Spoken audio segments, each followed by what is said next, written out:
Hello and welcome you all in youth academy. आप सभी का स्वागत है यूथ एकेडमी में।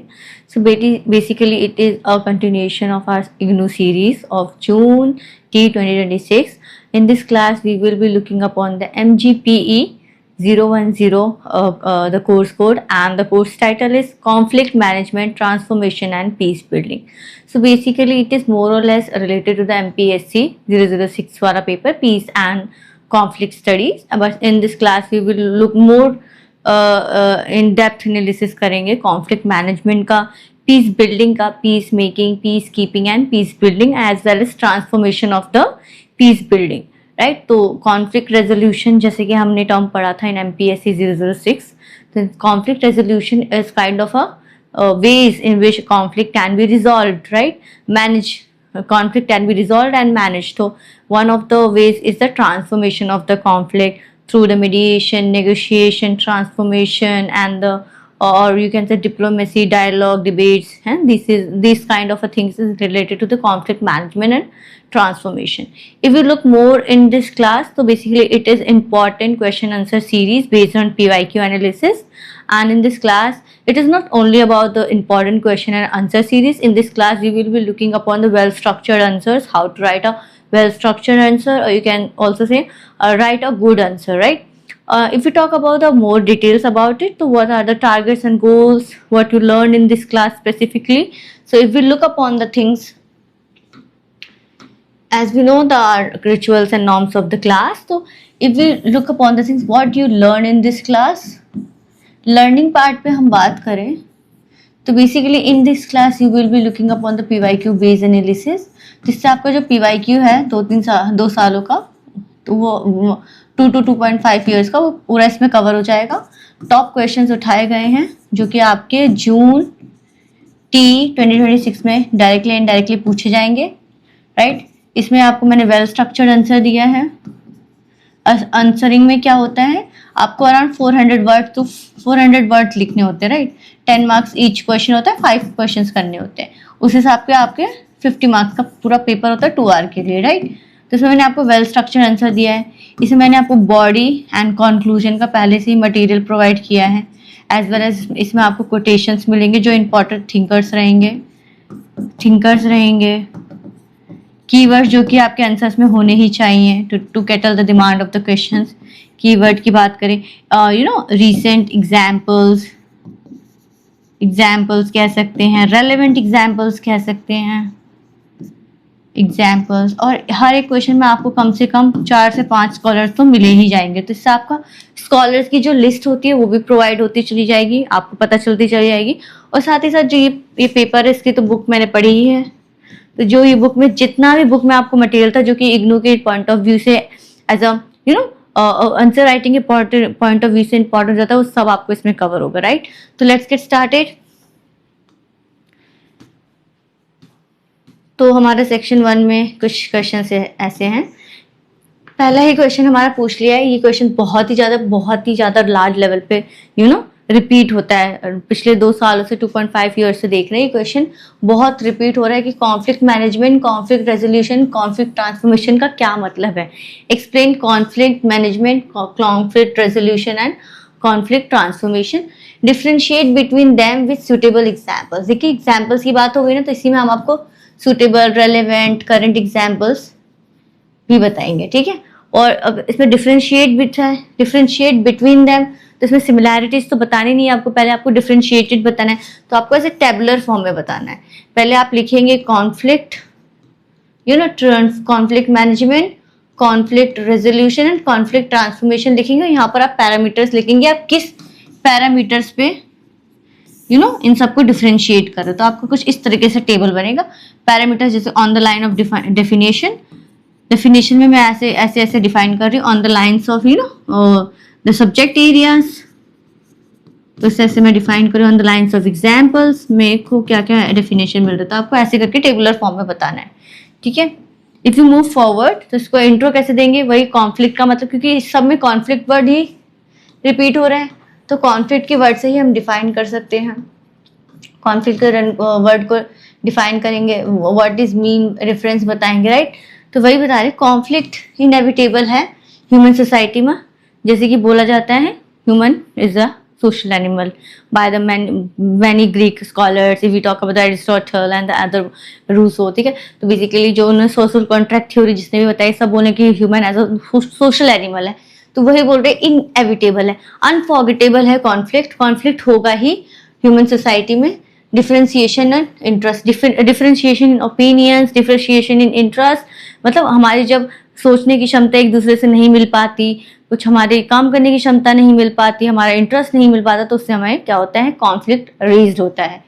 ठीक है, राइज होता है. वैल्यूज नहीं मिलती, हमारी आइडेंटिटी, रिसोर्सेज क्रंच को लेके भी कॉन्फ्लिक्ट है, right, between the nations, between the inter state, inter society, inter individuals, right. These are the examples. तो if you talk about the Johan Galtung, तो आप इसको एक नाम याद कर लीजिए. Johan Galtung is very much related to the peace building and conflict resolution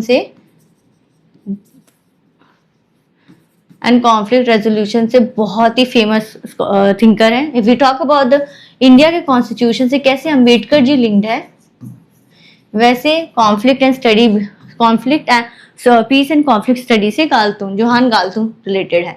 ठीक है, तो उन्होंने बताइए peace is a transformation of conflict by peaceful means. तो peace is a transformation of conflict by peaceful means. तो इसमें आप peaceful means से गांधी जी को भी ला सकते हैं. इसी में गांधी जी की भी आइडियाज यही थी. पीसफुल क्या थी? पीसफुल सत्याग्रह पे बेस्ड थी एंड नॉन वायलेंस पे बेस्ड थी. हाँ, वायलेंस और यू कैन से अहिंसा पे बेस्ड थी, राइट, अहिंसा पे बेस्ड थी ना. तो वही बता रहे कि गाल्टन ने वही कहा है जो भी पीस है इसको ट्रांसफॉर्म कर सकते हैं कॉन्फ्लिक्ट को by the peaceful means. Gandhi's ideology of peaceful resistance. ठीक है, ऑल्सो नेगेटिव रहता है.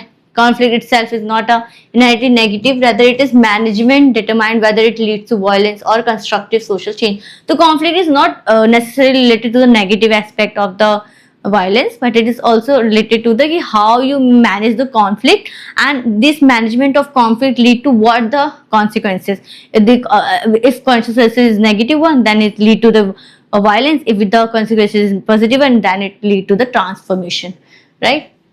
कंस्ट्रक्टिव सोशल चेंज भी और ट्रांसफॉर्मेशन भी हो सकता है. Modern peace studies distinguished conflict management, resolution and transformation as 3 complementary approach की तरह इसको देखते हैं. Let's look upon this things. What does this mean? So basically conflict management, तो बेसिकली इसका आपको पहले डेफिनेशन ही बता देना. कॉन्फ्लिक्ट मैनेजमेंट क्या मतलब है? ये प्रोसेस होता है controlling, regulating and limiting the destructive effect of conflict without necessarily removing its root cause. तो इसमें हम root cause को remove नहीं करते. root cause पे आपको ध्यान देना है, क्योंकि इसी पे आपका management transformation and if you talk about the management transformation and resolution का concept है, ये root cause को कैसे transform करेगा उसी पे linked है. ठीक है, तो conflict management में ही वही बता रहा है कि controlling होता है, control करता है, regulate करता है, limit करता है destructive efforts of conflict without necessarily removing its root cause. तो आपको ये याद कर लेना है जो मैंने बोल्ड लेटर्स में लिखा है. It focuses on maintaining order and preventing escalation.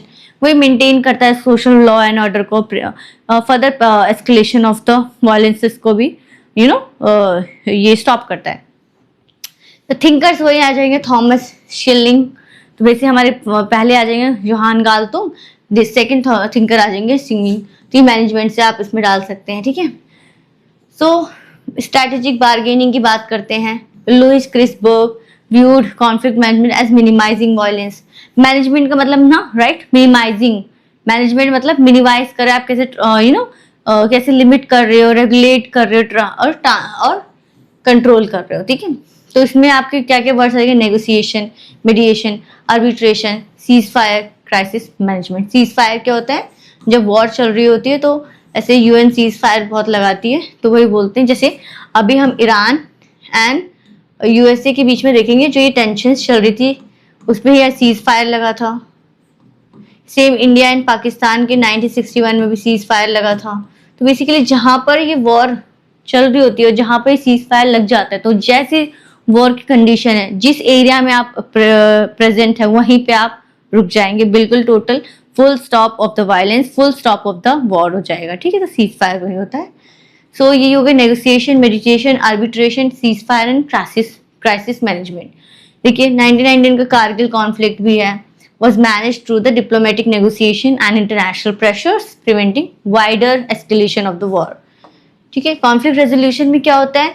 Address the underlying cause of the conflict and achieve a mutually accepted solution. तो इसमें जो ये जो सॉल्यूशन होते हैं म्यूचुअली एक्सेप्टेड होते हैं. जैसे इंडस वाटर ट्रीटी में देखें तो ये जो वाटर की डिस्ट्रीब्यूशन थी बिटवीन द 6 रिवर्स, तो उसमें कैसे म्यूचुअली एग्रीड था. तास्कन एग्रीमेंट में देखिए म्यूचुअली एग्रीड था. ठीक है, तो ये जो म्यूचुअली एग्रीड ये सॉल्यूशंस होते हैं इसी को कॉन्फ्लिक्ट रेजोल्यूशंस बोलते हैं. म्यूचुअली मतलब दोनों का फायदा हो रहा है, दोनों पार्टीज का साथ में फायदा हो रहा है. ठीक है, तो ये dialogue reconciliation satisfying the interest of the conflict parties. ठीक है, देखिए Johan Burton's human needs theory की बात होती है कि ह्यूमंस की नीड्स होती है. Argue that conflict persistent when fundamental human needs such as identity, security and recognition remains unmet or unsatisfied. ठीक है, human need, dialogue, reconciliation, win win solution. तो बेसिकली ये जो म्यूचुअली इंटरेस्टेड एग्रीमेंट होते हैं विन विन सिचुएशन होता है. Both side are winning. ऐसा नहीं होता कि win loss loss win, win win situation, right? Both side is basically getting some profit from it or getting some benefits from it. तो Good Friday Agreement 1998 में successfully resolved much of the conflict in Northern Ireland through power sharing and political compromises. आप Indus valley treaty भी डाल सकते हैं, through the mutual agreement ही हुआ था ये. ठीक है, as well as if we talk about the more examples, you can also write the Panchsheel agreement between the India and China. You also write the non-aligned movement between the many more counterparts and the India. If it were Egypt, Ghana, Indonesia, and so or India, these are the one. Conflict transformation, basically changing the relationship, social structure, attitude, and institution that generate conflict. तो basically इसमें है ना हम ये Galton की ABC model के ऊपर पढ़ेंगे. ठीक है, जिसको ट्रायज भी बोलते हैं. इसे बोलते हैं गाल्टन ट्रायज सॉल्यूशन. बेसिकली वही बताते हैं, गाल्टन की हैं. ठीक है, तो इसमें हम अभी पढ़ेंगे आगे. मैं बस आपको एक रेफरेंस दे रही हूँ, पासिंग रेफरेंस. तो बेसिकली इसमें बात करते हैं कि कॉन्फ्लिक्ट तो हम चेंज कर देना है, रिलेशनशिप को, सोशल स्ट्रक्चर को, एटीट्यूड को, institution that generate conflict. But root cause को ही पूरा इसमें ले रहे हैं वो, कि रूट कॉज क्या है, सोशल स्ट्रक्चर के थ्रू हुआ. If you talk about the Neil Smelser की एक थ्योरी है, सोसाइटल स्ट्रेन थ्योरी.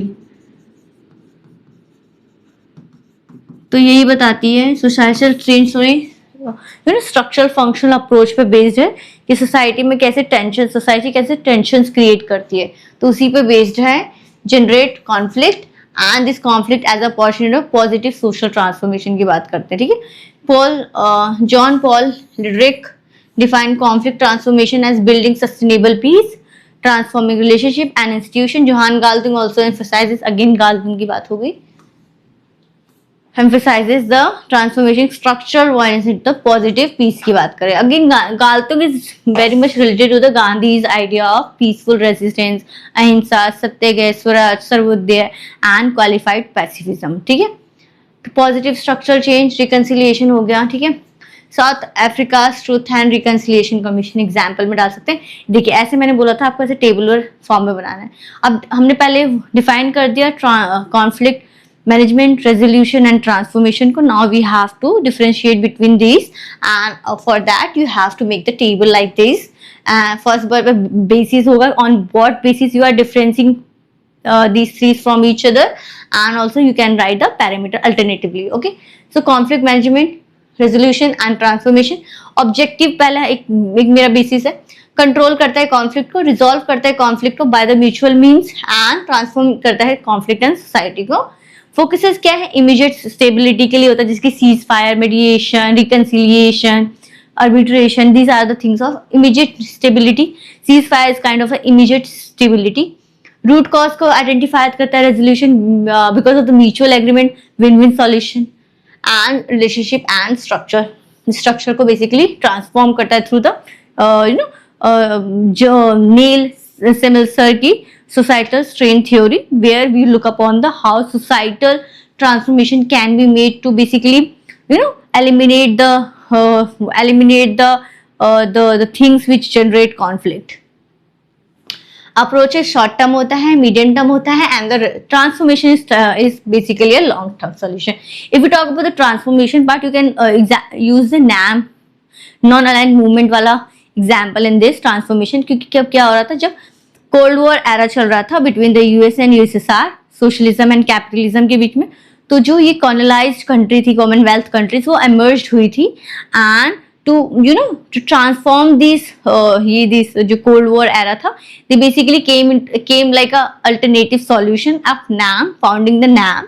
तो नेम ट्रांसफॉर्मेशन था between this cold war era. ठीक है.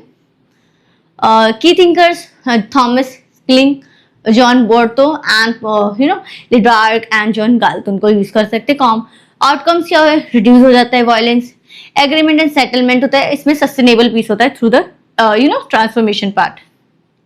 Just write down what you have already written in your body part. In this conclusion, just set the represent the successive stage of peaceful building. ठीक है. And also you can management, prevent violence, resolution को address करता है, grievances, transformation create करता है, positive and sustainable piece लाने की बात होती है. As you can cite Lederach ने क्या ऑब्जर्व किया है, peace is not merely the absence of conflict but the presence of just relationship.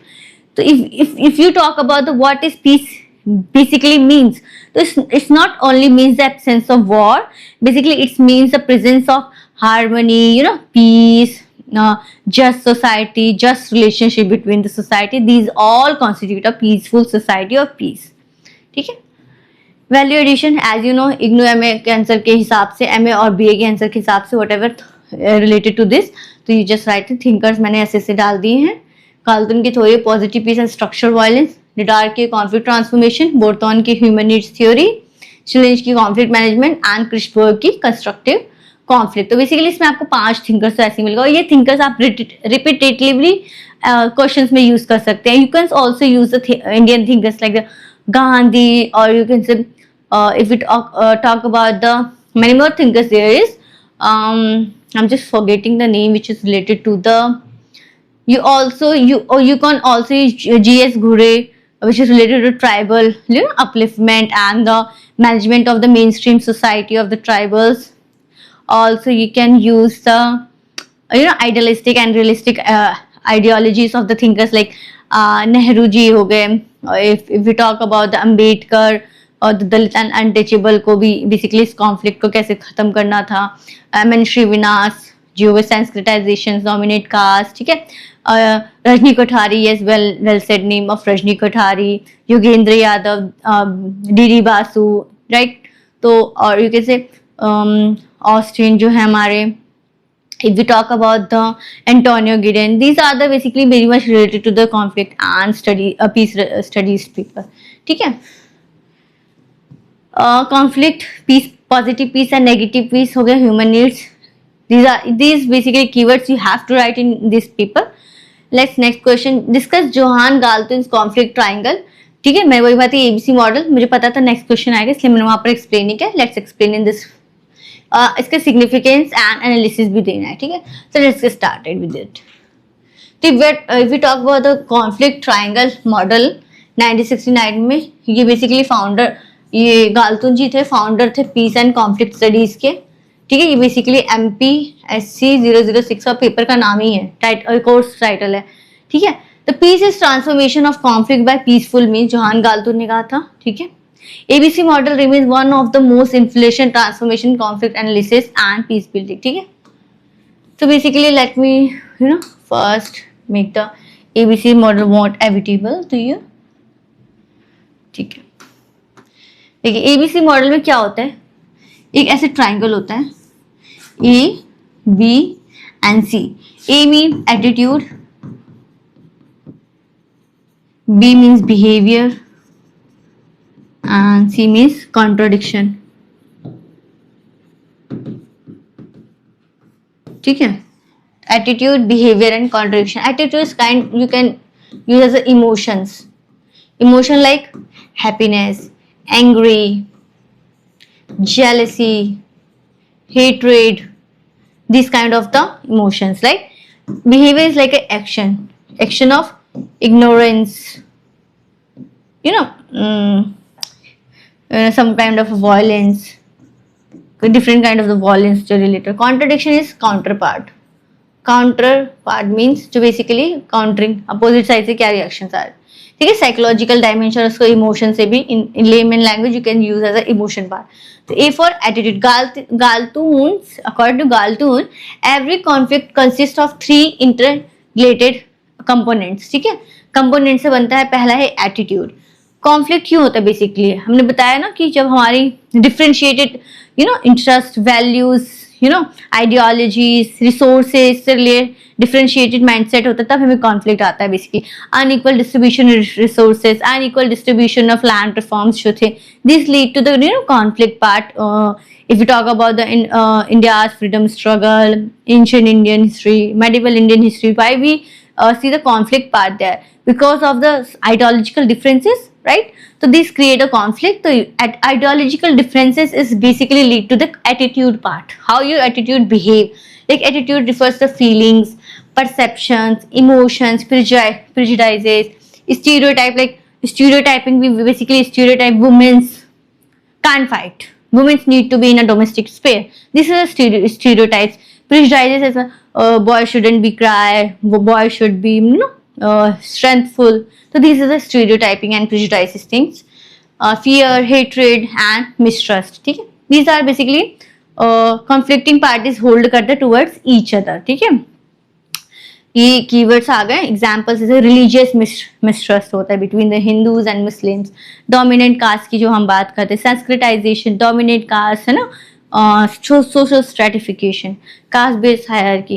If you talk about the behaviour, तो ये बिहेवियर विजिबल डायमेंशंस होते हैं जो बेसिकली इंक्लूड द एक्शंस. तो after you got the attitude part, this attitude basically transform into the action. जब ये attitude develop होता है, फीलिंग, परसेप्शन, हेट्रेड डेवलप होता है, उसके बाद हम कौन सा एक्शन लेते हैं. ठीक है, parties during conflict ranging from peaceful protest to the violent confrontation, aggression, protest, boycott, negotiation, ceasefire. This is the basically action part. How we basically manifest our emotions through the actions. Actions can be varied from positive actions and the negative actions. Positive action include to the violence वाला part जिससे दूसरों को नुकसान हो रहा है, and the other one is जिसमें mutually दोनों को ठीक हो रहा है. रियॉट हो गए, आर्म क्लैशेस हो गए, आर्म रिबेलियंस हो गए, टेररिज्म हो गया. Contradiction is a root cause. Root cause क्या है और उसका बेसिकली उसको काउंटर पार्ट कैसे करते हैं. Incapabilities of goals, interest, needs and values, जो इनके अनमेट अनसेटिस्फाइंग इंटरेस्ट हो जाती है. Dispute over territory. अब देखिए, अब मैं इसको नीचे से स्टार्ट कर दूँ, आपको कैसे पता चलेगा. तो basically contradiction, root cause. Root cause क्या था, एक इंसान है, दूसरा इंसान है, हाउस है. ठीक है, ये चाहता है कि इसका हाउस का इतना परसेंट इससे मिले और ये चाहता है इसको हाउस का इतना परसेंट मिले. तो let's do the colouring part. तो ये वाला परसेंट ये चाहता है और ये वाला परसेंट ये चाहता है. ठीक है, अब इसमें आइडियोलॉजिकल क्लैश क्या होगी, यही तो क्लैश हो रहा है. ये he wants 80% of the house, he wants 80% of the house, none of them want 20% of the house. तो ये रूट कॉज होगा through the idea of territorial distribution of the house. Distribution of the house. अब what this lead to the action. Action part क्या होगा, how they confront their feelings by violence. Violence करेंगे एक दूसरे को, मतलब ना अब्यूसेस करेंगे, ओरल वायलेंस यू कह सकते हैं. ठीक है, और this lead to the jealousy, hatred, angriness, ignorance. ठीक है, तो ये ऐसे होता है और यही हमारे कॉन्फ्लिक्ट का कंपोनेंट्स होते हैं. और यही हमें गाल्टून ने अपनी थ्योरी में बताया है ABC मॉडल के थ्रू. और you can do like this. Jealousy, hatred क्यों था, क्योंकि इन्होंने एक्शन किया, वायलेंस यूज किया. वायलेंस क्यों यूज किया, क्योंकि इनको टेरिटोरियल नीड थी. ठीक है, तो वही dispute over territory, political autonomy. अब चाइना की बात कर ले, ताइवान पे कब्जा करना चाह रहा है चाइना, तिब्बत पे करना चाह रहा है. ठीक है, तो these are the territorial expansion की बात है. Unequal distribution of resources between the develop and developed societies. ठीक है, ये पढ़ लिया। Relationship among the three components क्या है, इंटरडिपेंडेंट है ये सारे के सारे, विदाउट एक के कुछ नहीं हो सकता। कॉन्ट्रडिक्शन जनरेट नेगेटिव एटीट्यूड, ठीक है, negative attitude influence the behaviour, violent behaviour further depend the contradiction and conflict. कैसे इंटर रिलेटेड है, ठीक है, सेल्फ री इन्फॉर्मिंग साइकिल है बेसिकली। Conflict between self reinforcing cycle unless all three dimension are address simultaneously, ठीक है। Significance of ABC model conflict analysis provide a holistic understanding. Basically understanding बताता है कि ये रूट कॉज कहाँ से आया, इसके एक्शंस क्या थे और ये बेसिकली कौन से इमोशंस जनरेट कर रहे थे। आइडेंटिटी करता है रूट कॉज को, पीस बिल्डिंग में स्ट्रैटेजी में गाइड करता है, पॉजिटिव पीस लाता है, applicable for the interpersonal, communal, national and international conflict को भी करता है। अफ्रीका में एग्जाम्पल में साउथ अफ्रीका के ट्रू एंड कंसिलिएशन कमीशन देख सकते हैं, नॉर्थ आइलैंड के फुल गुड फ्राइडे एग्रीमेंट देख सकते हैं, north east India and Jammu and Kashmir के बीच में ये insurgency north east India and insurgency in Jammu and Kashmir basically अब उसको बहुत हद तक मैनेज कर गया है। If you talk about the terrorism, left wing extremism, terrorism, non-state sponsored terrorism, state sponsored terrorism, you know, non-state actors involvement, Naxalism, Maoism, these are the related to the, you know, the violence part. Critical evaluation देना है कि interdisciplinary framework है, diverse conflict पे भी use कर सकते हैं, transformation sustain and peaceful बनाना चाहते हैं। लिमिटेशन क्या है, कॉन्फ्लिक्ट है, oversimplify the highly complex conflict को। बेसिकली सारे कॉन्फ्लिक्ट इसलिए नहीं होते क्योंकि उनको कुछ नीड होते, some you know other kinds of the conflict है जो कि इस मॉडल में नहीं बताया जा रहा है। Attitude basically transform deeply rooted attitudes, geopolitical economic factors less attention में था। कंक्लूजन आपको पॉजिटिवली दे देना है and just sum up with the Galtung's quotation of there is no conflict that can't be transformed, there are only conflict waiting for creative transformation, right? These are the things Edward hazard ने protracted social conflict की बात है, इनकी basically एक theory है। तो protected social conflict में क्या बात करते हैं, कैसे दो सोशल कॉन्फ्लिक्ट को प्रोटेक्ट कर सकते हैं, है ना, mutually negotiation kind of the management and transformation से। This is the you know these are the keywords you have to write in the exam. Violence structure violence की बात होते हैं जो सोसाइटी से इमर्ज होते हैं थ्रू द यू नो, यहाँ पर एक है ना ये कल्चरल वायलेंस की बात करते हैं कि जो वायलेंस बेसिकली सोसाइटी लेजिटिमेट करती है, सोसाइटी के beliefs norms values legitimize the violence, right. If you give the example of caste based discrimination, so this is basically kind of a discrimination which is legitimated by the social norms of the society. So basically Brahmin Kshatriyas are basically legitimizing the means of how they basically behave with the lower caste and how they should pollution and purity की बात, cross marriages not allowed it, interdining not allowed it. So these are the related things of the how caste basically how caste discrimination get legitimized through the social structure, social society's norm, values, beliefs, faith and worship से, ठीक है। Conflict critically examines Johann Burton's human needs theory and Edward Azar's protected social conflict theory. Again, दोनों theories again, and you have to mention these theories in your answer if you are touching the conflict वाला session. तो Johan Barton Edward अजर contemporary conflict हैं जो unfulfilled human needs को बताते हैं, identity and structural inequality को बताते हैं जो प्रेजेंट है सोसाइटी में, human centric and societal perspective से बताते हैं, humanism and conflict are not resolve and the fundamental human needs are satisfied, unmet unsatisfied human fundamental basic human need की बात कर रहे हैं। तो वो जोहान बॉर्टन की ह्यूमन नीड थ्योरी की बात करते हैं। तो basic human need are universal, non negotiable and essential for human survival and dignity की बात करते हैं। तो ये कहते हैं when these needs remain unmet conflict become inevitable and can't be permanently resolve through cohesion और कॉम्प्रोमाइज। तो कैसे ह्यूमन के basic needs lead to the generate to the conflict and this conflict got into non compromisal uncohesion conflict. Basic needs क्या है human की, security है, identity है, recognition भी है, पार्टिसिपेशन भी, how you recognize in your society through your class, through your caste, through your name, through your parental background, right?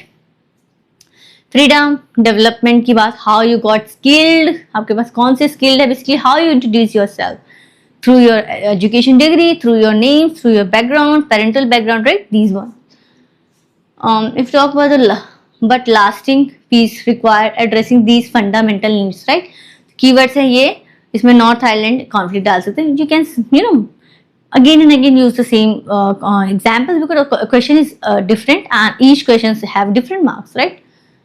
Edward Azar's protracted social conflict की बात होती है. Protected social conflict theory to explain long lasting communal and ethical conflict common in developing societies. कैसी major causes क्या है? Communal identity conflict जो है, denial, जो बेसिकली लॉन्ग टर्म से कम्युनल एंड एथिकल बेसिस पे कॉन्फ्लिक्ट हो रहे हैं.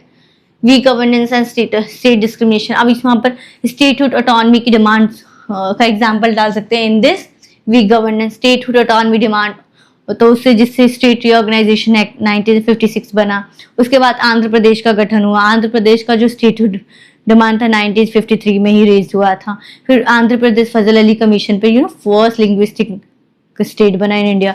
तो बेसिकली जब ये वीक गवर्नेंस होता है तो दिस जनरेट होता है. Economic inequality between the developing areas, between the developing areas and developed areas within India. So the Green Revolution, how basically this generate economic inequality. External interventions क्या क्या है, sovereignty and external interventions की बात होती है. Deep rooted, identity based and persistent over generations. Keywords आप देख सकते हैं.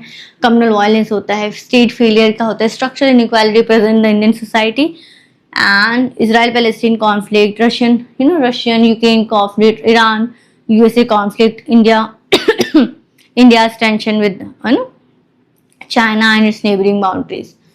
ये देखिए, तो थोड़े से कंपैरिजन भी कर देना है. ठीक है, बेसिस क्या होगा, मेरा फोकस एरिया क्या है, इंडिविजुअल ह्यूमन नीड्स की बात करते हैं, सोशल एंड कॉमन कॉन्फ्लिक्ट की बात करते हैं. अनमेट होता है जो ह्यूमन नीड कॉज कॉन्फ्लिक्ट बात करते हैं. Identity based structural conflict persistent over time. Identity based new social movement की बात करेंगे जो basically identity and cultural base ही होता है, other than caste based, interest based. ठीक है, level of analysis individual and group होता है, सोसाइटी एंड स्टेट पे होता है. ऑब्जेक्टिव क्या है, कॉन्फ्लिक्ट रेजोल्यूशन की बात होती है, understanding long term conflict. Major concept human need theory, protected social conflict theory. Critical evaluation within human security, dignity and participation, communal conflict and relations को यूजफुली एनालाइज करता है. And public building, peace building rather than cohesion की बात करता है. Limitation वही है, power politics, ideology, बहुत ही नैरो जो इन्होंने ये स्टडी एरिया लिया था बहुत नैरो था. It is not basically holistically define the other areas of conflict by the conflict get emerged. Less applicable है और इंटरनेशनल कॉन्फ्लिक्ट में नहीं एप्लीकेबल है.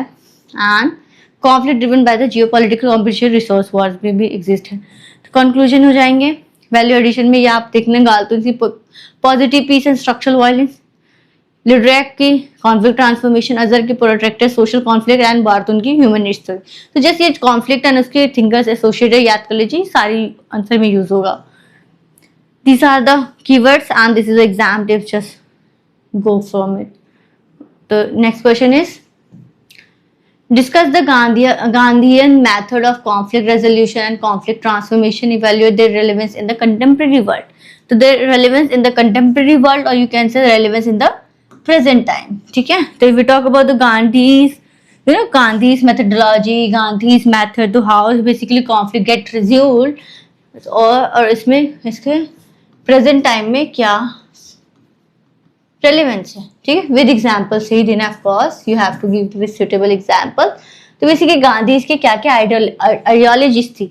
गांधी जी कॉन्फ्लिक्ट को पार्ट ऑफ ह्यूमन लाइफ कहते हैं and should be resolve through truth, non violence, justice, moral persuasion rather than coercion और violence. ठीक है, इसलिए भी मॉरल पॉलिटिक्स की भी बात करते हैं गांधी जी. गांधी जी का आइडिया ही है मीन्स justify the end. इसी को हम फिलोसफिकल लैंग्वेज में बोलते हैं डिओंटोलॉजी. ठीक है, idea of deontology mean justify the ends. ठीक है, और if you talk about the Machiavelli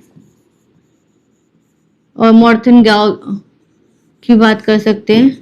वो बेसिकली कहते हैं एंड जस्टिफाई द मीन्स, और इसको फिलोसफी लैंग्वेज में कहते हैं idea of teleology, idea of teleology and idea of deontology. तो गांधी जी मोरल पॉलिटिक्स की बात करते हैं और मैकियावेली पावर पॉलिटिक्स की बात करते हैं। ये कहते हैं पावर में आने के लिए जो भी मीन्स आप यूज कर सकते हैं, whether is violence, coercion, armed rebellion, all is meaning, मतलब all can be justified just to get on the power. But Gandhi ji क्या कहते हैं, पावर में आना है आइए, but through the means of non violence, ahimsa, satyagraha, sarvodaya, right, and peaceful resistance, qualified pacifism, constructive programme, talisman. ठीक है, तो this is related to Gandhi ideology. ठीक है, non violence is the greatest force at the disposal of Mankind. ठीक है, ये हो गया गांधी जी की मेथड की बात कर सकते हैं। और the conflict resolution and transformation में non violence, of course non violence is a very famous one. तो इसमें अगर हम बात करें कि गांधी जी इन्फ्लुएंस्ड हुए थे किन किन लोगों से, if you talk about the intellectual influences of on Gandhi ji, क्योंकि इसमें आपको थोड़ा कंटेंट बिल्ड करने के लिए मैं बता रही हूँ। तो जैसे कि हम बात करें कि हाउ गांधी जी गॉट मैं आपको थोड़ा सा मुझे है ना रफ वर्क चाहिए, हाँ यहाँ पर करते हैं। ठीक है, तो गांधी जी की intellectual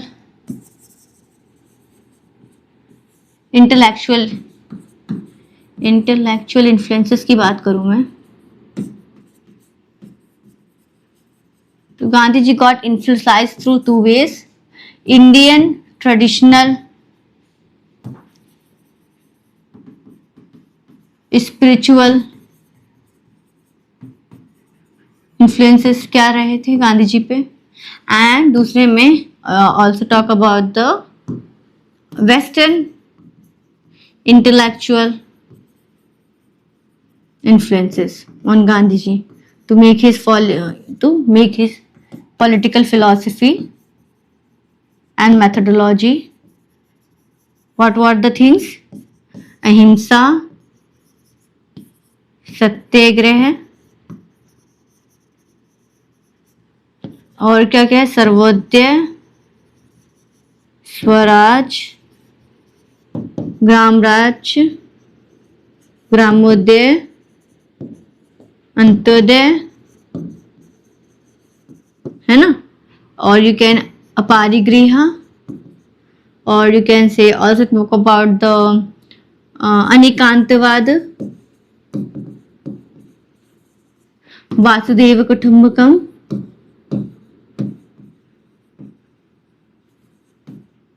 right, Vasudeva Kutumbakam. So this is basically ideologies related to the political philosophy or methodology related to Gandhi ji. If we talk about the Indian tradition and intellectuals, it is basically driven from the Hinduism, Bhagavad Gita, Srimad Bhagavad Gita. तो basically सर्वधर्म संभव की बात करते हैं, सर्व धर्म संभव। ठीक है, रिलीजियस टॉलरेंस है बेसिकली इसका मतलब, टॉलरेंस एंड को एग्जिस्टेंस की बात करते हैं। इसमें आप एग्जाम्पल में खिलाफत मूवमेंट की बात कर सकते हैं, Khilafat movement, right. I hope my writing is legible and visible, I guess so. ठीक है, और इसमें हम उपनिषद की एंड वेदास की बात करते हैं, जिसमें यूनिवर्सल ट्रूथ एंड ब्रदरहुड की बात की, यूनिवर्सल ट्रूथ एंड ब्रदरहुड की बात की। If we talk about the Jainism is talk about the aparigraha and anekantavada, इसका मतलब है multiplicity of the truth. Truth and also aparigraha मतलब होता है non possessiveness. Non possessiveness basically idea of socialism से ही लिंक्ड है। We talk about the Buddhism more or less related to universal brotherhood, unity, integrity, है ना, और ये बेसिकली एंटी हिंदुइज्म थे। क्रिश्चियनिटी, जिसकी किताब है सरमन ऑफ द माउंट, और यू कैन से बाइबल है। It talk about the universal harmony, peace. ठीक है, तो basically these are the things. If we talk about the, तो ये इतने सारे चीज थे। तो if we talk about the Buddhism से क्या क्या लिंक था,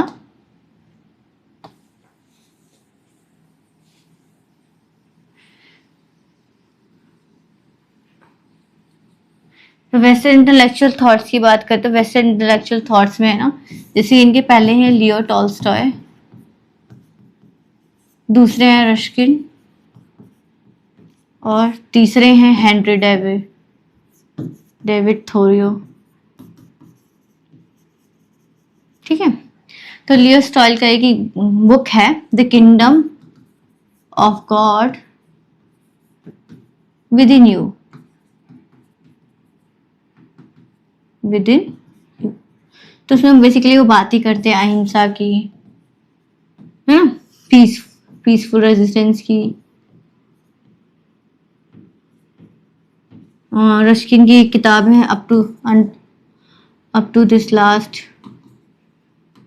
talk about the harmony, brotherhood, minimal lifestyle की बात करते हैं। Thoreau also talk about the fraternity, universal unity, universal truth and resistance with peaceful resistance. ठीक है, तो these are the things basically intellectual influences on Gandhi. तो जैसे फॉर द वैल्यू एडिशन मैंने बताया, तो गांधी जी की पढ़ ली। तो वही था अहिंसा में वही है कॉर्नरस्टोन ऑफ गांधीज फिलॉसफी थी, advocate resolving conflict without physical psychological structure harm. तो basically transformation of the mind की बात करते थे एंड मोरल परसुएशन की बात करते थे। जैसे कि नॉन कॉपरेशन मूवमेंट आप 1920 के देखें। वैसे इंडिविजुअल सत्याग्रह की बात करें तो it is also related to satyagraha, fire to the truth through peaceful resistance, peace seeking. Basically moral force था, सिविल रेजिस्टेंस था, नॉट द फिजिकल फोर्स नहीं था। सॉल्ट मार्च जो बेसिकली मॉरल फोर्स था बेसिकली। डायलॉग एंड नेगोशिएशन, ठीक है, through the dialogue, idea of dialogue and negotiation through the idea of dialectics related to the Plato and Socrates, right. और round table conference, Gandhi Irwin pact को भी देख सकते हो, through the idea of dialogue and discussion से ही वो Gandhi Irwin pact आया, उसी से राउंड टेबल कॉन्फ्रेंसेस हुए। Constructive program, basically he said that rural development education, you have to just, if we talk about the constructive program is basically constructively transforming the rural plus urban societies, so that the what are the the social levels exist in the society can be eliminated, and the Gandhi's idea of philosophical ideologies get existed in the society। ठीक है, तो इसमें यही है जैसे कि rural development, education, communal harmony, women's empowerment and addiction of untouchability, जैसे कि इनका हरिजन मूवमेंट था एक। ठीक है, social justice, rural development, self reliance and sarvodaya. Self reliance की बात करते हैं, स्वराज की बात करते हैं, sarvajan sarvodaya, swaraj self, sarvodaya welfare is all. तो सेल्फ गवर्नमेंट्स की, इंक्लूसिव डेवलपमेंट की, पंचायती राज इंस्टीट्यूशन की बात करते हैं। उसी पर 73rd 74th constitution amendment act 1972 हुआ था, जिसमें panchayati raj institution plus municipalities of the municipal corporation की बात हुई है। बेसिकली यहाँ पर लोकल सेल्फ गवर्नमेंट की बात हुई है, फेडरलिज्म की बात हुई है, strengthening the idea of federalism, division of power, these are the things. अब इसमें रेलेवेंस भी बताना है। मार्टिन लूथर किंग में, जिसके American civil rights movement Gandhi ji से इंस्पायर्ड था। नेल्सन मंडेला की अपार्थाइड मूवमेंट्स थी, ठीक है, पोस्ट अपार्थाइड साउथ अफ्रीका के मूवमेंट, यूनाइटेड नेशन के सस्टेनेबल डेवलपमेंट प्रोग्राम में peace, justice and strong institution की बात करते हैं अंडर सस्टेनेबल डेवलपमेंट गोल 16 में। ठीक है, जिसके against discrimination, corruption and climate change की बात करते हैं। We talk about the description part, तो it is discrimination part, basically it is included in the fundamental rights of article 15. If we talk about the untouchability part, it is mentioned in the abolition of untouchability in article 17 of the fundamental right. Critical evaluation, you can just give the critical evaluation. I'm just talking about the main core content and structuring part and the body part, what can be written in this question.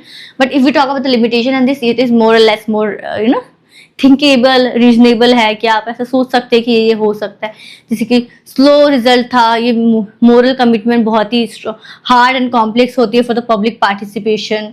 Authoritative regime को भी exist कर सकता है through the moral persuasion. This is the ideologies and this is the keywords. Explain the source of conflict. Discuss Marxist structural and inherent approach to conflict. तो basically इतने में आपको question करा रही हूँ. एक ही क्वेश्चन में तीन थ्योरीज, चार थ्योरीज, आइडियाज, अप्रोच को यूज करूँ. ऐसा हो रहा है कि 10 क्वेश्चन की सीरीज ना हो कि 20 क्वेश्चन के अराउंड चले, क्योंकि हर एक क्वेश्चन में 2 थ्योरीज पढ़ रही हैं. फिर हर एक क्वेश्चन में आइडियाज गांधी जी के भी पढ़ रही हूँ और साथ ही मैं आपको एक्स्ट्रा कंटेंट बता रही हूँ about the intellectual influences on the Gandhi ji. If you talk about this sources of conflict and how basically approaches है मार्क्सिस्ट, स्ट्रक्चरल, इनहेरेंसी, ठीक है, अप्रोचेस टू कॉन्फ्लिक्ट. तो कॉन्फ्लिक्ट का मतलब हमने ऑलरेडी पढ़ लिया था. मार्क्सिस्ट ये क्या है, तो conflict is not necessarily bad, what matters how it is handled. तो गार्टन की आइडियाज है. मेजर सोर्सेस क्या है, economic inequality, class struggle between the rich and the poor, जो बेसिकली इकोनॉमिक डिटरमिनेंट्स का आइडिया है. अब देखिए इससे लिंक कैसे कर सकते हैं गांधी मार्क्सिस्ट का आइडिया. इकोनॉमिक इक्वालिटी को इकोनॉमिक मटेरियलिज्म से लिंक करें, इकोनॉमिक डिटरमिनिज्म से लिंक करें, ठीक है, हिस्टोरिकल डायलेक्टिज्म से लिंक करें. बेसिकली कैसे बताते हैं क्लास में कैसे है ना एक्सप्लॉइटेशन हो रहा है, डिवीजन ऑफ लेबर हो रहा है, एंड इससे क्या हो रहा है, rich getting more money and the poor is biking lick. तो basically rich is exploiting the poor one.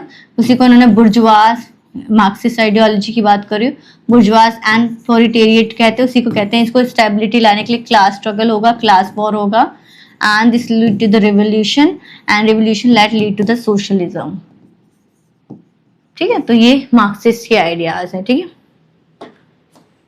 Political exclusion, जैसे कि पॉलिटिकल एक्सक्लूजन की बात करें, अभी ST एंड इसकी रिजर्वेशन होती है इन द पॉलिटिकल स्फीयर. तो basically minority get excluded in the political participation. तो बेसिकली पॉलिटिकल एक्सक्लूजन से भी कॉन्फ्लिक्ट होता है.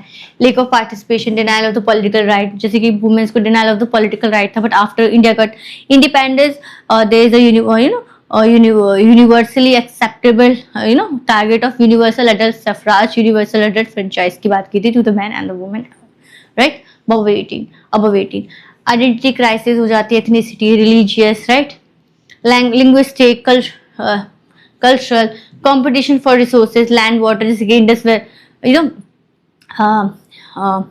इंटर वाटर डिस्प्यूट की बात होती है, state inter water disputes, power struggle, competition, authoritarian, political dominance, जैसे कि Russia is basically trying to, Europe is trying to, Russia is trying to get over the political power of the Ukraine.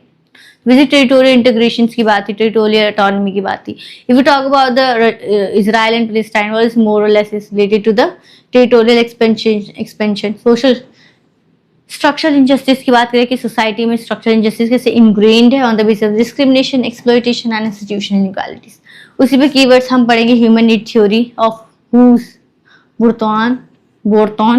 बुर्तॉन की human needs theory है, and Galton की ABC model पे भी use कर सकते हैं. इजराइल पैलेस्टीन, मार्क्सिस्ट की मैंने आइडियोलॉजी बता दी. Bourgeois and the proletariat, working class and owner class. Basically bourgeois is exploiting the proletariat, lead to the class struggle, capitalism, exploitation, revolution, historical materialism, right. Structural violence में क्या है, unjust social, political and economic structure जो exist है society में. Galtung structural violence theory argues that people suffer because institutional deny them equal opportunity, justice and development. जैसे कि हम ancient India में बात करें, कास्ट बेस्ड जो स्ट्रक्चरल डिस्क्रिमिनेशन था लीड टू द ये जो बेसिक ह्यूमन नीड्स थी unmet, and this lead to the conflict part. तो बेसिकली स्ट्रक्चर जो बेसिकली बहुत लॉन्ग टाइम से existed in the society, poverty, social exclusion, discrimination, untouchability and equal access to education and health. Inherency approach में क्या होता है, natural and inevitable, जो naturally conflict relate होता है, जैसे कि group possess different interest, values, identity and aspirations, conflict arise from incapability, goals rather than solely economic and structural factors. Thinkers like Thomas Hobbes viewed conflicts as inherent in social nature, while Kenneth Worthing considered conflict a normal social process, can produce positive change and manage constructively.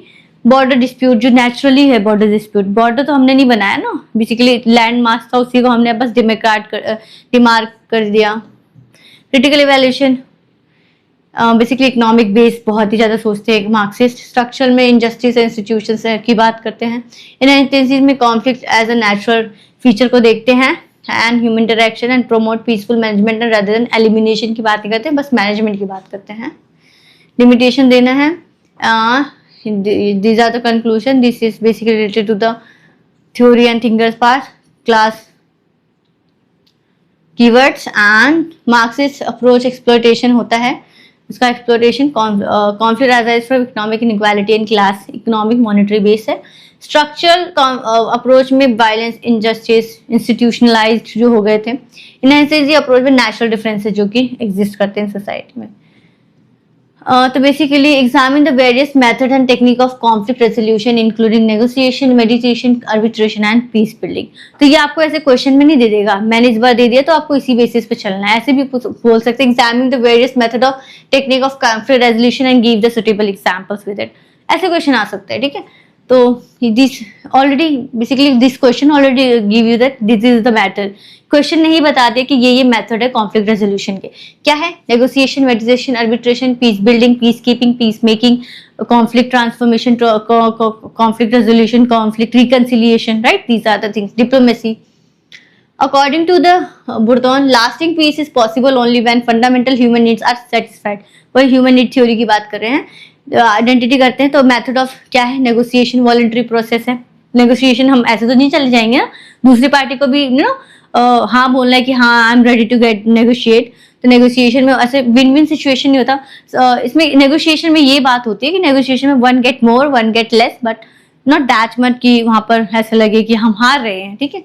तो ये voluntary process होता है. Conflict party communicate करती है directly mutually accepted agreement पे without third party intervention. इसमें कोई third party intervention नहीं होता. ओनली दो पार्टी है, ए एंड बी, इनके बीच में कॉन्फ्लिक्ट है, ये बस नेगोशिएट कर रहे हैं. तो मेरे पीसफुल रेजिस्टेंस की बात करें, पीसफुल नेगोशिएशन की बात करें, ठीक, कोई थर्ड पार्टी इन्वॉल्व नहीं है. रोजर फिशर्स एंड विलियम हुरी की गेटिंग टू यस, ठीक है, वो एडवोकेट होता है. प्रिंसिपल्ड नेगोशिएशन की बात करते हैं, ठीक है. कैम्प डेविड अकॉर्ड्स की बात. मेडिटेशन में क्या होता है? Natural and third party involve रहता है. ए एंड बी के बीच में थोड़ा तीसरा पार्टी काम करता है, वो मेडिटेट करता है. लेकिन ट्रिब्यूनल्स की बात हो गई. If you talk about the UN भी यही काम करता है, United nation mediation efforts. Arbitration, independent arbitrator होता है हु डिसीजन यूजुअली बाइंडिंग होता है. इंडिपेंडेंट आर्बिट्रेटर, जैसे इंडस वाटर ट्रीटी में ये जो इंडिया ये वाटर ट्रीटी एग्रीमेंट है, तो वो एक थर्ड पार्टी की तरह काम करे जिसके जो ये रूल्स रेगुलेशन है बाइंडिंग होंगे. पीस बिल्डिंग वही लॉन्ग लास्टिंग प्रोसेस होता है. पॉजिटिव पीस लाने की बात होती है इसमें. Peace building, peace keeping and peace peace making की बात होती है. पीस बिल्डिंग अप्रोच से आप यूएन की पीस बिल्डिंग की बात कर सकते हैं. Truth and reconciliation commission. तो दीज आर द ऑब्जेक्टिव्स. क्या है? मेथड्स तो ये हो गए. ऑब्जेक्टिव्स क्या है? म्यूचुअल एग्रीमेंट होता है, इसमें फैसिलिटेट करता है डायलॉग. लीगल डिसीजन होते हैं, सुप्रीम कोर्ट लीगल डिसीजन लेते हैं. International court of justice legal decision लेते हैं. रेफ्यूजीज कोर्ट लेते हैं, ट्रिब्यूनल्स लेते हैं. सस्टेनेबल पीस हो गया इसमें, पीस बिल्डिंग में. थर्ड पार्टी इंटरवेंशन नेगोशिएशन में नहीं होता. न्यूट्रल मीडिएटर होता है, आर्बिट्रेटर होता है एंड मल्टीपल स्टेक होल्डर्स होता है पीस बिल्डिंग में. आउटकम क्या है? Voluntary settlement, mutually accepted solution, binding awards होते हैं. लॉन्ग टर्म कॉन्फ्लिक्ट ट्रांसफॉर्मेशन की बात करते हैं क्योंकि सस्टेनेबल पीस होता है. स्ट्रेंथ एंड लिमिटेशंस पढ़ लेना आप इसी से, ये ऑलरेडी टॉक कर दे. एंड तो इसमें बात करें discuss the concept of human security, ठीक है, and how the human security related to conflict prevention and peace building. तो freedom from fear, basically security की बात करते हैं. Freedom from want, freedom to live with dignity. Concept was popularised by the United Nation development programme human development report 1994 से concept को popularise किया था. Human being other than state. तो human centric approach दिया था यूनाइटेड नेशन ने under the United Nation development report. तो UNDP human report में क्या बोलता है, human security is freedom from fear, want and live in dignity. Same question is basically same thing is fundamental rights में भी mention है under article 21, personal liberty and right to life and personal liberty, जिसमें dignity का भी concept है। Concept of human security: protection of individuals from chronic threats such as poverty, hunger, disease, environmental degradation, political repression, violent conflict। तो ये basically people centred होता है, comprehensive होता है, प्रिवेंटिंग करता है, डेवलप ओरिएंटेड होता है। 7 डायमेंशंस क्या है अंडर द यूएनडीपी 1994 में 7 डायमेंशंस दिए गए हैं सिक्योरिटी के: economic security, food security, health security, environment security from the natural calamities and disaster, इसलिए इंडिया का खुद डिजास्टर मैनेजमेंट अथॉरिटी भी है। Personal security, community security from the communal riots, political security. Security and conflict prevention क्या है? Poverty and inequality is the root cause of the food security और health security. Human rights, inclusive governance, social justice की बात करते हैं। बुर्तोन्स की human needs theory यहाँ पर कनेक्ट हो रही है। Human security and peace building, sustainable peace की बात करते हैं।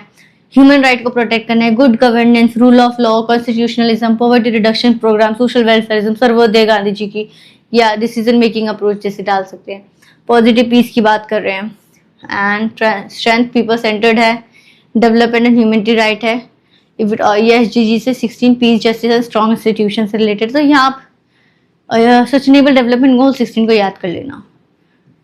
Conclusion, and this is important, Kofi Annan's की famous security development and human rights, Kofi Annan basically related to the United Nations General Assembly, ठीक है, President, TX, UNDP, Human Rights Framework, Bhutan की Human Needs Theory, Galton, Positive and Structural Violence, and leader की Peace Building and Conflict Transformation. These are theories, keywords, and this is the value addition.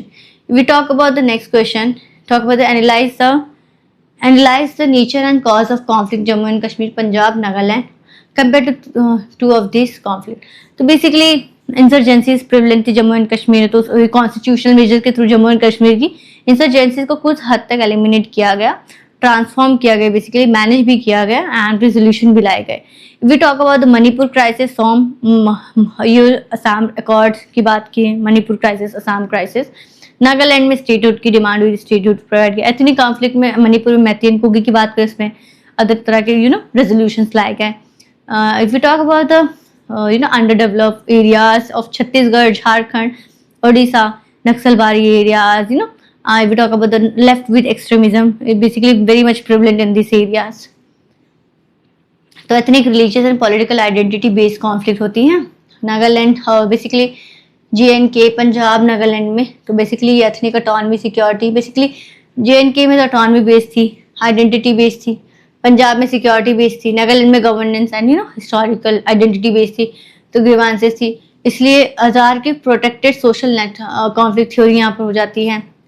Same बुर्तोन की human need theory हो जाती है। Identity crisis and state sovereignty tension, Galtung ने कहा peace is not merely the absence of violence but the presence of justice, ठीक है। तो ये जम्मू एंड कश्मीर में क्या कॉज और कॉन्फ्लिक्ट थे? Territorial, political territorial legislation and cross border terrorism की बात हो रही थी। क्या पॉलिटिकल डिस्प्यूट्स थे? डिमांड फॉर पॉलिटिकल ऑटोनॉमी की बात हो रही थी, आर्टिकल 377 हटाया गया था तभी। मिलिटेंसी हो रही थी, गवर्नर इशूज, पॉलिटिकल एलिनेशन हो रहे थे, रिलीजियस रेडिकलाइजेशन हो रहा था, ठीक है, ट्रांसफॉर्मेशन। पंजाब में क्या था? Political, religious and separatist ideologies थी। Demand for greater state autonomy, Khalistan separatist movement भी देखने को मिला था। ये साथ में ये मूवमेंट USA में भी प्रेवलेंट था। Russian religious extremism, mismanagement and section of youth, basically dissatisfaction देखने को मिला था। नागालैंड में वही ethnic and identity based crisis थी, state based autonomy, physical autonomy की डिमांड थी एंड नागा कम्युनिटी, इसलिए ये आर्टिकल 371। अभी यहाँ पर स्पेशल प्रोविजंस की बात करें, 371A to Z में यहाँ पर क्या होता है? 371 में स्पेशल प्रोविजन दिए जाते हैं सर्टेन स्टेट्स को, same goes with schedule 5 and schedule 6 of the Indian constitution में। ये tribal areas and other tribal areas को भी सर्टेन प्रोविजन दिए जाते हैं, जिसमें यहाँ पर नॉर्थ ईस्ट के ट्राइबल एरियाज मेंशन्ड है। historical dispute between Naka communities and Indian state, under development government changes and the insurgent groups का डेवलपमेंट हुआ था। सीज फायर एग्रीमेंट 1987 में, फ्रेमवर्क एग्रीमेंट 2015 में। JNK नागालैंड के देख लेना। इवोल्यूशंस ये हो गया, चैलेंजेस, थिंकर्स, कंक्लूजन। ठीक है, यहाँ पर ये सारी थ्योरीज आनी चाहिए। महात्मा गांधी की non violence and reconciliation theory भी इसमें इसी में आएगी। नेक्स्ट, तो evaluate the role of United Nation conflict management, peace keeping and post conflict peace building में। तो यूनाइटेड नेशन की UNDP रिपोर्ट डाल देना इसमें। Maintaining international peace and security की बात, चैप्टर 6 में पीस सेटलमेंट ऑफ डिस्प्यूट की बात उन्होंने की है। चैप्टर 7 में action with respect to threat to peace. UN charter, UN pledge a conflict management, peace keeping, peace building and humanitarian assistance की बात करते हैं। यूनाइटेड नेशन की पीस बिल्डिंग ये फोर्सेस भी हैं, टास्क होती है उनकी। तो ये बेसिकली प्रेसिडेंट थे। United Nation was not created to take mankind to heaven but the save humanity from hell, very famous statement. तो इसको आप ऐसे प्रोनाउंस करेंगे, डैग हैमर्सजॉल। ठीक है, जॉल डो नहीं पढ़ेंगे, जॉल पढ़ेंगे। तो ये हो गया हमारा role of United Nation conflict management. Major functions क्या है? प्रिवेंटिंग डिप्लोमेसी, अर्ली वार्निंग है, नेगोशिएशन मेडिएशन कराता है, जैसे एग्जांपल में United Nations. Good officers of the UN secretary general, economic sanctions डालता है, डिप्लोमेटिक प्रेशर्स डालता है, जैसे कि रशिया भी एग्जिट हुआ था G7 से। ठीक है, रशिया को ब्लैकलिस्ट किया गया था due to the Russia Ukraine war.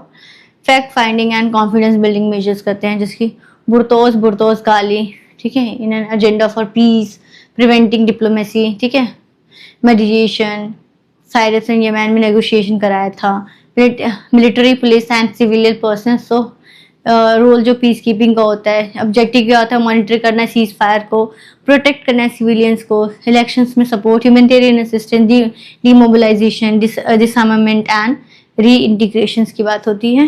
Examples में यूनिफिल लेबनान में है, MONUSCO democratic republic of Congo में है, एंड 19 साउथ सुदान में है। India is one of the largest contribution to UN peace keeping mission, reflecting its commitment to global peace. Same यहाँ पर India की तरफ से ह्यूमन की बिग फोर्स गई थी फॉर द पीस कीपिंग, तो वो भी बहुत न्यूज में बना हुआ था उस समय। Blue helmet, cease fire monitoring, civilian protection, DDR, this is a keyword related to the end the examples too. Role to post building conflict. ठीक है, long term and sustainable peace करता है, डेमोक्रेटिक इंस्टीट्यूशन को strengthen करता है, rule of law judicial review करता है, human right protection, electoral resistance, economic reconstruction, refugees rehabilitation, national reconciliation. Peace keeping mission 2005 में गया था, Galtung positive peace and dark की कॉन्फ्लिक्ट ट्रांसफॉर्मेशन रिकंसिलिएशन। सिरा Leone, Liberia, east Timor, basically ये सारे African, north west African के states हैं। ये आप सस्टेनेबल डेवलपमेंट इसका है ना अचीवमेंट है। लिमिटेशन है, वीटो पावर लगा देता है। जो 5 परमानेंट सीट्स होती है ना UN में, तो वहाँ पर जो 5 होती हैं, चाइना हो गया, USA हो गया, if you talk about France, Germany and last one is Russia. तो इसमें जो वीटो पावर होती है इनकी, वो लगा देते, जिससे क्या होता है, जो भी डिसीजन होते हैं वो पूरे खारिज हो जाते हैं।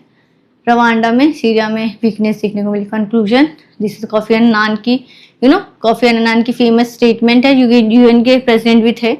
ठीक है, and this is the objectives, देख सकते हैं फंक्शंस। ऑब्जेक्टिव्स क्या हैं? प्रिवेंटिंग एंड कंट्रोल करना, एस्केलेशन ऑफ डिस्प्यूट, डिप्लॉय करना है नेचुरल UN फोर्सेस, रिबिल्ड करना है। ठीक है, नेक्स्ट है discuss non western approach to conflict transformation, how this different from western approach. तो बेसिकली नॉन वेस्टर्न मतलब अदर अप्रोचेस की बात करनी है। तो नॉन वेस्टर्न अप्रोचेस में लीगल इंस्टीट्यूशंस की बात होगी, negotiation, state led intervention non western approaches में आ जाते हैं, जिसकी गांधी की आइडियोलॉजी पे बेस्ड है। गोलकर्स की आइडियोलॉजी, गांधी जी की, सोशल हार्मनी एंड जस्टिस की बात करते हैं। There is no path to peace, peace is the only path, Gandhi ji का है। गांधीयन अप्रोच में हमने नॉन वायलेंस, सत्याग्रह है, change the heart from consciousness, Gandhi ji की idea of trusteeship, idea of constructive programme. ठीक है, इंडिजिनस कम्युनिटी बेस्ड अप्रोच ले सकते हैं, विलेज काउंसिल्स जो कि basically panchayati raj institution, local self government, self reliance, Gram Rajya की बात की थी, तो बेस्ड ऑन द एग्जाम्पल में ट्राइबल नागा काउंसिल हो गया, खाप पंचायत हो गया, जो कि आपको ये हरियाणा में देखने को मिलेंगे, khap panchayat. If you talk about the autonomous district councils under article schedule 6, तो वहाँ पर भी एक आपको ये मिलेगा। Khap panchayat very much famous in Haryana state. Buddhism approach में कंपैशन रखना है, करुणा भाव, loving kindness, metta, mindfulness and forgiveness भी रखनी है। श्रीलंका एंड थाईलैंड की इनिशिएटिव देख सकते हैं। अफ्रीकन अप्रोच में उबुंटू फिलोसफी, उबुंटू देखिए यहाँ पे बहुत अच्छा है। Ubuntu stresses human dignity, interconnectedness, forgiveness and reconciliation. I am because we are, Ubuntu philosophy, I am because we are. Truth and reconciliation commission की बात है। These are the basically non western and western में वैसे differentiation भी पूछा था। Reconciliation and harmony, conflict settlement and legal solutions होते हैं। कॉन्फ्लिक्ट सेंटर्ड, स्टेट सेंट्रल होता है। Community centre, dialogue, persuasion, moral persuasion through the idea, Gandhi ji ideas of Satyagraha. Customary practice, negotiation, mediation, arbitration, legal procedures. Restore relationship, resolve dispute, restoring justice, just redistributing legal justice. Gandhi, Buddhism, philosophies, Ubuntu of African, Galton, Johann Burton, Fisher, Roger Fisher, Paul Predict, ठीक है। critical evaluation strength बता के conclude कर देना है। with this Galton's की थोड़ी quotations पे Desmond Tutu, Ubuntu and reconciliation से related है ये thinker, ठीक है। वैल्यूएशन, तो ये हमारे कुछ bonus highly expected short notes हैं, जैसे कॉन्फ्लिक्ट असेसमेंट में पूछ सकते हैं। Finance and post conflict recovery, जो कि हमने यूएन की पोस्ट रिकवरी के बारे में पढ़ा। Gandhi concept of swaraj, Gandhi ways of conflict transformation पढ़ लिया। The non western approach of conflict transformation. Human need theory की बात हमने कर ली of the Burton. Conflict ABC model की बात कर ली गाल्टन की। स्ट्रक्चरल वायलेंस की बात कर ली of the Galtung, positive peace and right structure and conflict violence, same Galtung. Early warning system and the role of civil society in peace building. तो role of civil society in peace building की बात नहीं की थी, इसलिए मैंने इसका example यहाँ पर दे दिया है कि पीस बिल्डिंग करता है women's organisation, youth organisation, different types of organisation होते हैं जो पीस बिल्डिंग प्रमोट करते हैं। Reconciliation, human rights, community participation, इसमें आप पॉल रिड्रक को यूज कर सकते हैं। एनजीओज, नॉर्थ ईस्ट इंडिया के जो एनजीओज होते हैं, sustainable peace build from the ground up, ठीक है। एंड इसमें एक और क्वेश्चन मैंने ऐड ऑन किया है, early warning system, identify potential conflicts before they escalate into the violence. यहाँ पर जैसे कि नेचुरल कैलेमिटीज के लिए early warning, weather early warning systems, basically India बहुत ही टाइम टू टाइम चेक करते रहती है। Same with early warning system with regard to the violence part. Indicator of political instability, hate speech, refugee movement, कैसे आप early warning कर सकते हैं जहाँ भी हेट स्पीच हो रहा है, रेफ्यूजी क्राइसिस हो रहे हैं, इलीगल माइग्रेशन हो रहे हैं, पॉलिटिकल इंस्टेबिलिटी है ना, ट्रेनी देखने को मिल रहा है, डिक्टेटरशिप, तो lead to the early warning system. UN, United Nation, regional organisation use early warning system to preventive diplomacy, तो प्रिवेंटिव डिप्लोमेसी के लिए भी यूज होता है अर्ली वार्निंग सिस्टम, ठीक है। तो यहाँ से हमने ये देख लिया। तो अब ये इसमें ऐसे लग सकते हैं early warning system use for the preventive diplomacy. हमने 3-4 तरह की डिप्लोमेसी करते हैं, hard power diplomacy, soft power diplomacy, middle power diplomacy and the preventive diplomacy, ठीक है। तो this is thing related to the early warning system. So thank you everyone for watching this session and stay tuned for our next classes. Thank you everyone.